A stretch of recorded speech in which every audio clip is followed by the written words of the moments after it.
Hello everyone, welcome to the success master. আমি সুস্মিতা। আমি তোমাদের জন্য টেট 1 থেকে বাংলা সাহিত্যর খুবই গুরুত্বপূর্ণ একটা ক্লাস নিয়ে এসেছি। তো আজকের ক্লাসে বাংলা সাহিত্য থেকে সত্যেন্দ্রনাথ দত্ত নিয়ে ডিসকাস করব।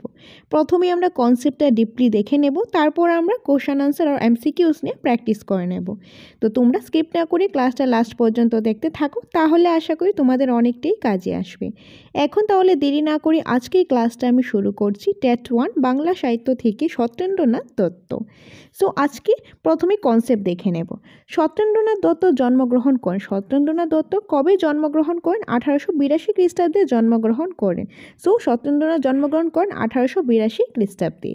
জন্মস্থান, তিনি কোথায় জন্মগ্রহণ করেন? 24 পরগনা জেলার নিমতা গ্রামে মাতুল কালীচরণ মিত্রের বাড়িতে জন্মগ্রহণ করেন। কোথায় জন্মগ্রহণ করেছেন? 24 পরগনা। কোন যে 24 পরগনা যে জেলা রয়েছে সেখানে নিমতা একটা গ্রাম রয়েছে, সেই গ্রামে তিনি জন্মগ্রহণ করেন। মাতুল কালীচরণ মিত্রর বাড়িতে তিনি জন্মগ্রহণ করেন। তার পিতার নাম হলো রজনীনাথ দত্ত। সত্যেন্দ্রনাথ দত্তের পিতার নাম কি? রজনীনাথ দত্ত। এবং তার মাতার নাম হলো মহামায়া দেবী। তার মাতার নাম কি? মহামায়া দেবী। ছন্দের জাদুকর নামে পরিচিত সত্যেন্দ্রনাথ দত্ত। তো সত্যেন্দ্রনাথ দত্ত কী নামে পরিচিত? ছন্দের জাদুকর নামে পরিচিত। তো এখানে আমরা কি দেখলাম? প্রথমেই দেখলাম সত্যেন্দ্রনাথ দত্ত কবে জন্মগ্রহণ করেন? 1882 খ্রিস্টাব্দে। কোথায় করেন? 24 পরগনা জেলার নিমতা গ্রামে মাতুল কালীচরণ মিত্রের বাড়িতে তিনি জন্মগ্রহণ করেন। এবং তার পিতার নাম হলো রজনীনাথ দত্ত এবং তার মাতার নাম হলো মহামায়া দেবী।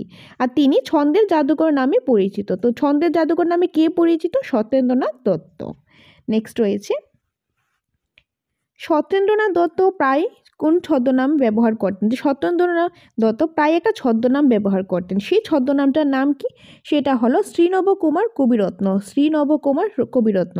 এই যে শ্রীনব কুমার রবিরত্ন, এটা কার ছদ্মনাম? এটা সত্যেন্দ্রনাথ দত্তের ছদ্মনাম। সত্যেন্দ্রনাথ দত্ত কাব্যগ্রন্থ ও সংকলন গ্রন্থগুলি হলো, যে সত্যেন্দ্রনাথ দত্তের কিছু কাব্যগ্রন্থ এবং সংকলন গ্রন্থ রয়েছে, সেগুলির নাম কি? সেগুলির নাম হলো সবিতা, যেটা 1900 খ্রিস্টাব্দের। তারপর রয়েছে কি সন্ধিক্ষণ, বেণু ও বীণা, হোমশিকা, তীর্থ নীলে, তারপর হচ্ছে তীর্থরেণু, ফুলের ফসল, কুহু ও কেকা, তারপর রয়েছে তুলির লেখন, মহিম মঞ্জুষা, অব্র আবির, হসন্তিকা, বেলা শেষের গান, বিদায় আরতি, ধূপের দোয়া, জন্মদুঃখী, রঙ্গমল্লী, চীনের ধূপ ইত্যাদি। এগুলি হলো সত্যেন্দ্রনাথ দত্তের কিছু কাব্যগ্রন্থ বা সংকলন গ্রন্থ।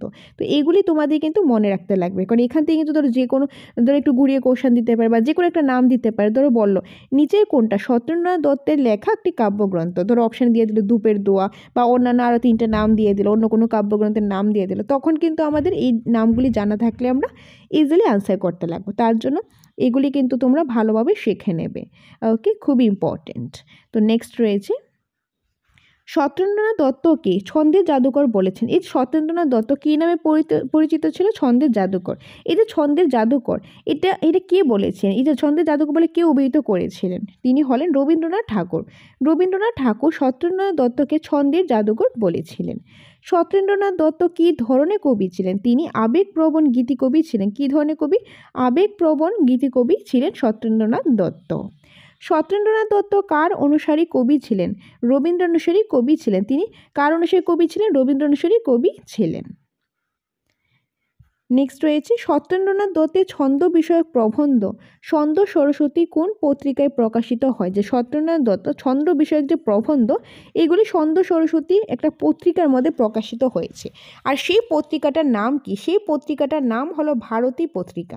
কি পত্রিকা? ভারতী পত্রিকা। সত্যেন্দ্রনাথ দত্ত ইংরেজি প্রবন্ধ থেকে অনুবাদ করেন। কি অনুবাদ করেন? চীনের ধূপ। চীনের ধূপ। এই যে চীনের ধূপ হলো একটা তার কাব্যগ্রন্থ, তিনি এটা কি করেছেন? অনুবাদ করেছেন। যে ইংরেজি একটা প্রবন্ধ রয়েছে, সেই ইংরেজি প্রবন্ধ থেকে কিন্তু তিনি এটা অনুবাদ করেছেন। চীনের ধূপ যে কাব্যগ্রন্থ রয়েছে সেটা, এটা একটা অনুবাদ করে একটা গ্রন্থ। জগৎ জুড়িয়া এক জাতি, সেই জাতির নাম মানুষ জাতি। এই যে কথাটা, এটা কি বলেছেন? এটা বলেছেন সত্যেন্দ্রনাথ দত্ত। সত্যেন্দ্রনাথ দত্ত খুবই একটা ফেমাস কোট বলেছেন, জগৎ জুড়িয়া এক জাতি, সেই জাতির নাম মানুষ। মানুষ জাতি, এটা বলেছেন সত্যেন্দ্রনাথ দত্ত। খুবই ইম্পর্টেন্ট। তারপর রয়েছে, সত্যেন্দ্রনাথ দত্তের মৃত্যুর পর প্রকাশিত হয়, যে সত্যেন্দ্রনাথ যখন মারা গিয়েছেন, তার মারা যাওয়ার পর তার কিছু গ্রন্থ রচনা হয়েছে, সেগুলির নাম হলো বেলা শেষের গান, বিদায় আরতি, ধূপের দোয়া। এগুলি কি? এগুলি তিনি যখন মারা গেছেন, মারা যাওয়ার পর কিন্তু মৃত্যুবরণ করার পর এগুলি প্রকাশিত হয়েছে। মারা যাওয়ার আগে তিনি লিখে গিয়েছিলেন, পর মৃত্যু হওয়ার পর এগুলি প্রকাশিত হয়েছিলেন। সত্যেন্দ্রনাথ দত্তের কবিতা সঞ্চয়ন। সত্যেন্দ্রনাথ দত্তের যে কবিতা সঞ্চয়, কাব্য সঞ্চয়ন এবং শিশু কবিতা, কাব্য সঞ্চয়ন এবং শিশু কবিতা। সত্যেন্দ্রনাথ দত্ত মৃত্যুবরণ করেন। সত্যেন্দ্রনাথ দত্ত কবে মৃত্যুবরণ করেন? তো কারেক্টটা কী হবে? এটা হবে সত্যেন্দ্রনাথ দত্ত মৃত্যুবরণ করেন 1922 খ্রিস্টাব্দে। কবে করেন? 1922 খ্রিস্টাব্দে। ওকে, সো কি দেখলাম কনসেপ্টের মধ্যে? প্রথমেই আমরা দেখে নিলাম সত্যেন্দ্রনাথ দত্ত কবে জন্মগ্রহণ করেন? 1882 খ্রিস্টাব্দে। তার জন্মস্থান, তার পিতার নাম, তার মাতার নাম এবং ছন্দের জাদুঘর নামে পরিচিত কি? সত্যেন্দ্রনাথ দত্ত। নেক্সট আমরা দেখে নিলাম সত্যেন্দ্রনাথ দত্ত প্রায় কোন ছদ্মনাম ব্যবহার করত?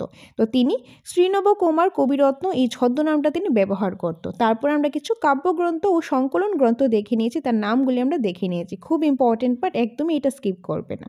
তারপর আমরা দেখলাম যেরকম সত্যেন্দ্রনাথ দত্তকে ছন্দের জাদুকর বলেছেন। কি বলেছেন? রবীন্দ্রনাথ ঠাকুর বলেছেন। তিনি কোন ধরনের কবি ছিলেন? তিনি আবেগপ্রবণ কবি, গীতিকবি ছিলেন। সত্যেন্দ্রনাথ দত্ত কার অনুসারী কবি ছিলেন? রবীন্দ্র অনুসারী কবি তিনি ছিলেন। সত্যেন্দ্রনাথ দত্তের ছন্দ বিষয়ক প্রবন্ধ ছন্দ সরস্বতী কোন পত্রিকায় প্রকাশিত হয়? ভারতী পত্রিকায়। তারপর একটা তার অনুবাদ রয়েছে, অনুবাদী গ্রন্থ রয়েছে, সেটা হলো চীনের ধূপ, আর এটা ইংরেজি প্রবন্ধ থেকে অনুবাদ করা হয়েছে। তারপর তিনি একটা ফেমাস একটা লাইন বলেছেন। লাইনটা কি? জগৎ জুড়িয়া এক জাতি, সেই জাতির নাম মানুষ জাতি। এটা কে বলেছেন? সত্যেন্দ্রনাথ দত্ত বলেছেন। তারপর আরও ইম্পর্টেন্ট কিছু দেখে নিলাম, যেরকম তার মৃত্যুর পর কোন কোন গ্রন্থগুলি প্রকাশিত হয়েছে বা তার যে কবে মৃত্যুবরণ করেছেন সেগুলো আমরা দেখে নিলাম। এখন আমরা এমসিকিউস প্র্যাকটিস করে নেব। কনসেপ্ট তো দেখে নিলাম, এখন আমরা এমসিকিউস প্র্যাকটিস করে নেব। তবে এমসিকিউসগুলো করার আগে তোমাদের বলে দিই, খুবই ইম্পর্টেন্ট ক্লাস, তোমরা কিন্তু স্কিপ করবে না, ধৈর্য সহকারে ক্লাসটা একটু দেখতে থাকো। আর তাছাড়া তোমাদের যদি হার্ড কপি নোটসের প্রয়োজন হয় তাহলে তোমরা আমাদের সাথে যোগাযোগ করতে পারো স্ক্রিনে দেওয়ার নাম্বারে। তোমাদের হার্ড কপি নোটসের প্রয়োজন হোক, তোমাদের ক্লাসেসের প্রয়োজন, কিংবা তোমাদের মক টেস্টের প্রয়োজন, অনলাইন হোক কিংবা অফলাইন, অর্থাৎ টেট রিলেটেড যেটা তোমাদের নিড সেটার জন্য তোমরা আমাদের সাথে যোগাযোগ করতে পারো স্ক্রিনে দেওয়ার নাম্বারে। ওকে, সো এনিওয়ে 1 নম্বর যে এমসিকিউটা রয়েছে, নিচের কোনটি সত্যেন্দ্রনাথ দত্তের অনুবাদ কবিতা? এইখান থেকে কোনটা সত্যেন্দ্রনাথ দত্তের যে অনুবাদ কবিতা? তীর্থশৈলীর 1908 খ্রিস্টাব্দে, তীর্থরেণু 1910 খ্রিস্টাব্দে, মহিমঞ্জুষা 1915 খ্রিস্টাব্দে, নাকি উপরের সবগুলি? সো কারেক্ট আনসার হবে উপরের সবগুলি। এই সবগুলি হলো সত্যেন্দ্রনাথ দত্তের অনুবাদ কবিতা, কারণ এগুলিকে অনুবাদ করা হয়েছে। যেরকম তীর্থশৈলী এইটা অনুবাদ করা হয়েছে কত খ্রিস্টাব্দে প্রকাশিত হয়েছে? 1908 খ্রিস্টাব্দে। তীর্থরেণু এইটাও কিন্তু অনুবাদ করা হয়েছে, এটা প্রকাশিত হয়েছে 1910 খ্রিস্টাব্দে। এবং মণিমঞ্জুষা অনুবাদিত কবিতা এটা 1915 খ্রিস্টাব্দে। তার জন্য হবে option number D.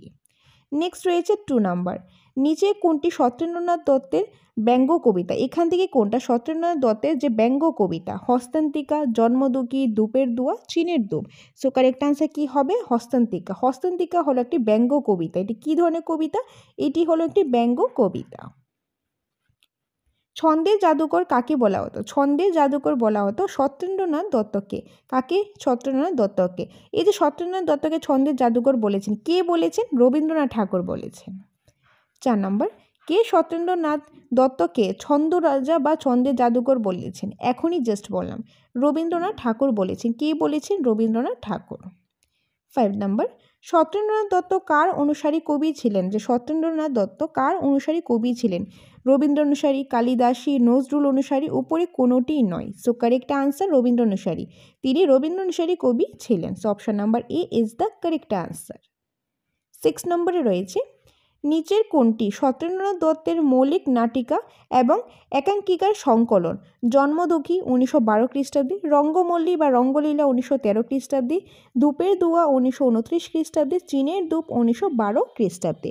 So correct আনসারটা কি হবে? এখানে কারেক্ট আনসারটা হবে ধূপের দোয়া 1929 খ্রিস্টাব্দে। যে ধূপের দোয়া 1929 খ্রিস্টাব্দে প্রকাশিত হয়েছে না, এইটি হলো সত্যেন্দ্রনাথ দত্তের একটি মৌলিক নাটিকা এবং একাঙ্কিকার সংকলন। সো অপশন নাম্বার সি হবে এটার correct answer. Very very important question. Next 7 নম্বর, জগৎ জুড়িয়া এক জাতি আছে, সেই জাতির নাম মানুষ জাতি। এই কথাটা কে বলেছেন? সত্যেন্দ্রনাথ দত্ত, সুকুমার রায়, লীলা মজুমদার, অতুল প্রসাদ সেন।